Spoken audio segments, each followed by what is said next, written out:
அதுக்காக தான் வாசி தீரவே இந்த குற்றம் தீரணும், வாசி தீரவே காசு நல்குவீர். இந்த காசுங்கிறதும் ஒரு மந்திர சொல் தான். இது உலக மொழியிலேயே இப்போ இங்கிலீஷில் கேஷ்ன்னு சொல்லுவான், ஜெர்மனில் காசாமா. இப்போ காசுங்கிற வார்த்தையை அவர் பயன்படுத்தும் போது அது மந்திரமாக தான் பயன்படுத்துகிறார். அதையே சொல்லும்போது காசு கொண்டு வர முடியும். ஏன்னு கேட்டிங்கன்னா அந்த மந்திர சொல்லாக காசு பயன்படுது, வேறு சொல்ல யூஸ் பண்ணல. அவர் காசுன்னு தான் சொல்கிறார். இன்றைக்கும் தமிழில் காசுன்னு இருக்குது. அந்த காசுன்னு சொல்லிக்கிட்டே இருக்கும்போது திருப்பி திருப்பி காசு வரக்கூடிய சூழ்நிலை இருக்குது. கேஷ் வரும், காசா, நான் சொன்ன மாதிரி ஜெர்மனில் காசா. ஏன் இதெல்லாம் எப்படி இத்தனை மொழிகளில் இங்கிலீஷுக்கும் தமிழுக்கும் சம்மந்தம் இல்லை, ஜெர்மனுக்கும் சம்மந்தம் இல்லை, எப்படி வந்தது அப்படின்னா சில சொற்கள் அப்படி அமைந்திருது, மந்திர மொழியாக அமைந்திருது. இப்படி சொற்களையாக எடுத்து தான் பயன்படுத்துகிறார். வாசி தீரவே காசு நல்குவீர், மாசின் மிழலையீர் ஏசல் இல்லையினார். மாசின் மிழலையர்னு அந்த ஊர் கடவுள் பேர், அந்த ஊரில் சிவன் பேர். குற்றமில்லாதவர், மாசின் மிழலையீர், மாசு இல்லாத மிழலையீர். ஏசல் இல்லை, எனக்கு வேறு வேலை இல்லை, அதனால் நீங்கள் தான் பணம் தரணும், அதனால் இதை என்ன பண்ணுங்க, இதை சரி பண்ணி கொடுங்க அப்படின்னு பாடுறார். இது பாடும்போது அவர் மனசில் மாசம் இல்லை, கேட்குறவருக்கு மாசில் ஆமை ஈஸ்வரர். இதை திருப்பி திருப்பி படிச்சுக்கிட்டே இருக்கணும். இதை திருப்பி திருப்பி சொல்லிக்கிட்டே இருந்தீங்கன்னா மாசு போயிடும். மாசு இருக்கிற வரைக்கும் ஒன்றும் காரியம் நடக்காது. உதாரணமாக சொல்கிறேன், தத்தாத்திரேயர்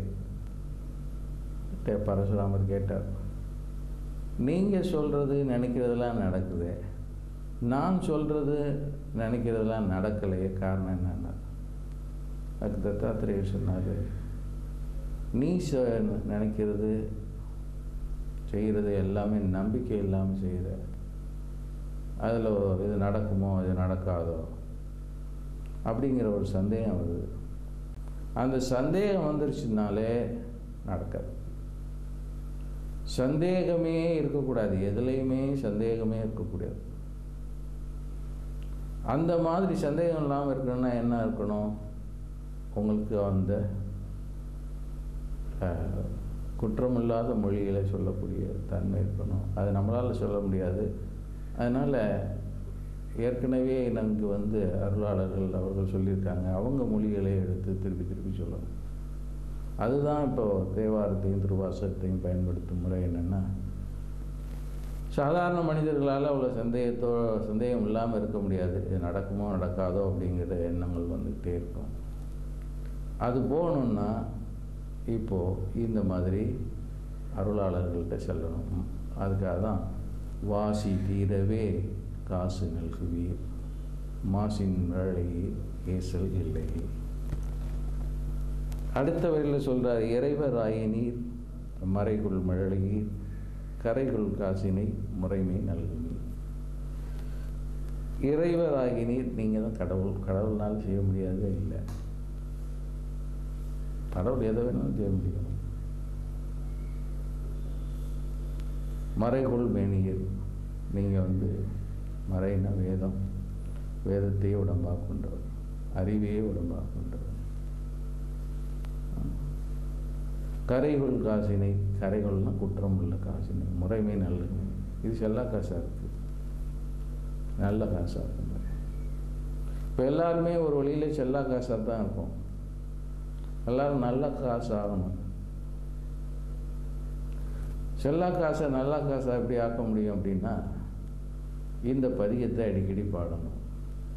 இதை படியத்தை அடிக்கடி பாட பாட பாட நமக்கு உள்ள சந்தேகம், கடவுள் கொடுப்பாரா கொடுக்க மாட்டேங்கிறாரா அப்படிங்கிற சந்தேகம்லாம் போயிடும்.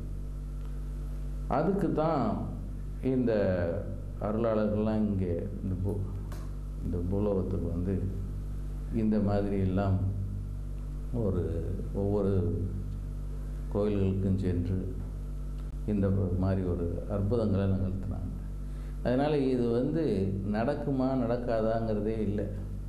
இது கண்டிப்பாக நடக்கும். அவருக்கு சந்தேகமே இல்லை.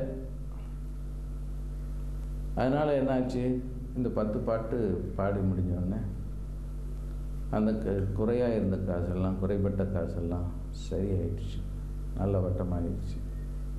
இதுதான் சத்தியம். இதுக்கு எது பயன்படும் அப்படின்னு கேட்டிங்கன்னா தமிழ் பயன்படும்.